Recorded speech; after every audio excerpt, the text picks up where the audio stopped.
why piano practice problems are actually thinking problems. So many pianists assume that progress is mostly about the amount of time spent practicing.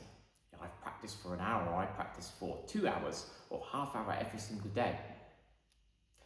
Yes, it's important to put some time into our piano practice. However, in reality, most problems that we have in our practicing are actually thinking problems. And today I'm going to look at 5 examples of problems we might encounter in our practicing. So, problem number 1, practicing without a clear goal. So a lot of us will just sit down at the piano and start doing some practicing. We play through pieces. We might do a little bit of slow practicing, or we may go over sections that perhaps cause any problems. But what we haven't done is taken the time at the start to work out what our objective is in that practice session. It's worth taking time before you sit down and do your practice to think, what exactly do I want to achieve today? Which section do I need to improve? How am I going to do that? So a little bit of planning and having a clear goal to each practice session is really useful. Of course, also, at the end of your practice, hopefully you either achieve that goal or are certainly on the journey towards achieving that goal, so you'll feel positive that you've really achieved something. Problem number 2, confusing repetition with improvement. And I think this is a big one. It can be very tempting when we're practicing to just keep repeating things. And we do need some repetition in practice. However, repetition, what it does is reinforces whatever is happening. So if you're practicing a section and there is a mistake, if you don't then think through exactly how you're going to solve that mistake, but you just simply repeat it, you're likely to repeat the same mistake again.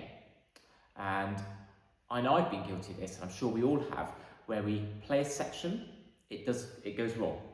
We play it again, hoping it might improve, it goes wrong again. Then we play it perhaps a 3rd time, and then maybe it's only after the 3rd time that we start to think, how can I improve this? What can I do differently? But in the meantime, we've actually played it 3 times incorrectly and already started to reinforce the mistake. So repetition is not necessarily improvement. Problem number 3, working on too much material in one go. So we might sit down and think, I'm going to tackle page 3, or I'm going to tackle the first movement of this sonata, or I'm going to look at the development section of this sonata. However, that really is trying to take on too much material. When you do your practicing, aim to spend quite a bit of time focusing and really isolating where there are any mistakes. Now I'm going to give you a little example here. So here's a section from Beethoven's Pathetique Sonata. And I've often known pupils, and indeed this is something I've encountered myself in the past, struggle with the crossing. Yeah, and that lands in the wrong place. And what they might then do is slow practice, good, but trying that whole section, that whole second subject part of the sonata. Whereas what we actually need to do is isolate it. So the problem is the leap. So I'm literally just going to go.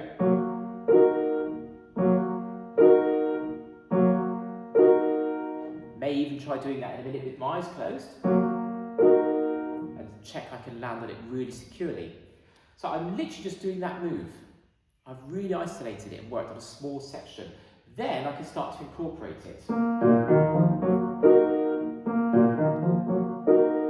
Obviously slowly first, then building up.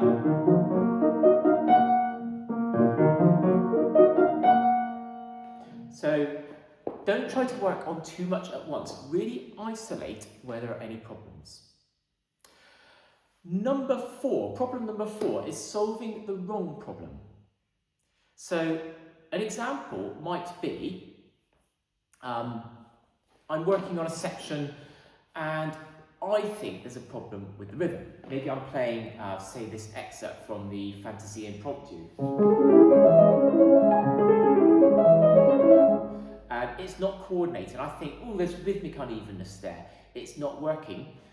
However, it might be that the fingering is incorrect or the fingering isn't suited to your hand, and that may be causing the rhythmic unevenness. Another common one is that people think, I can't get this up to speed, and they feel there's an issue with the speed, but when you really look at it in detail, you realise actually the issue is tension. Their shoulder is coming up or the wrist is tensing up and locking. So instead of solving the speed problem, try to play it with a very relaxed shoulders, relaxed wrists. Instead of solving the rhythm problem in the earlier example, sort the fingering out. Do the slow practice and get the fingering sorted. And you often will find that the rhythm will then take care of itself. So always think carefully about the problem you are solving and ask yourself, is this actually what is causing the problem here? And sometimes it might be worth focusing on the fingering or tension or another item to get the final result. Problem number 5 is measuring time instead of progress. And we touched on this at the beginning of the video. You know, I sometimes get pupils come for lessons. They said, I spent an hour on this piece today. Great, fantastic. But a better question would be, what did I improve? I'd much rather a pupil came to me and said, I've done lots of slow practicing on this section and I've got it really secure now. I can manage those leaps or I can manage those octaves without any problem, and I feel so much more comfortable and confident with it. If that's the outcome, the actual time spent practicing on it actually doesn't matter. They probably will have put quite a lot of time into it.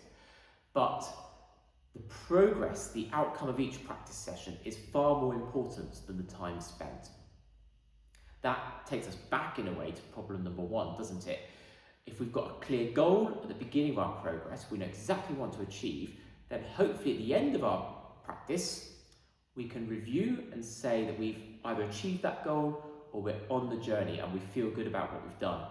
And the time spent then is not the main priority.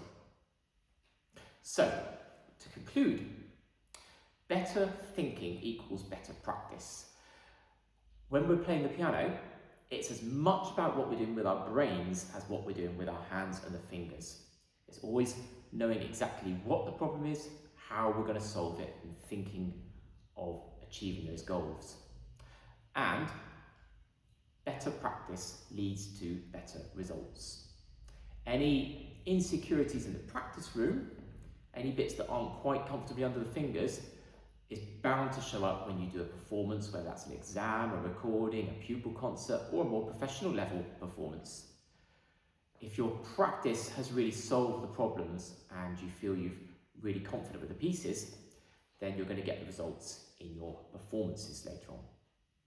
So, just to review, problem 1, practicing without a clear goal. Always ensure there's a clear goal to your practice. 2, confusing repetition with improvement. Don't just simply repeat things, but think why you're improving it and what you want to achieve in that repetition. Problem number 3, working on too much material at once. Isolate it down to really small movements and sections. Problem 4, solving the wrong problem. If you're struggling with speed, ask yourself, is the fingering correct? Am I playing with tension? And number 5, measuring the time taken practicing instead of progress. Don't just focus on how much time you spend at the piano, but focus on what you're achieving in those sections, in those practice sessions. So I hope that all has been really useful. I'd love to hear your comments, so do feedback and leave some comments on this video. I would also like to recommend that you sign up for my practice letter mailing list. It's totally free to sign up to, and I'll be sending you weekly practice tips to help you in your piano playing. And also by signing up, you'll get free access to my piano practice checklist, which is a really useful resource to help you to structure your practice and to get the most from it. Thank you for watching.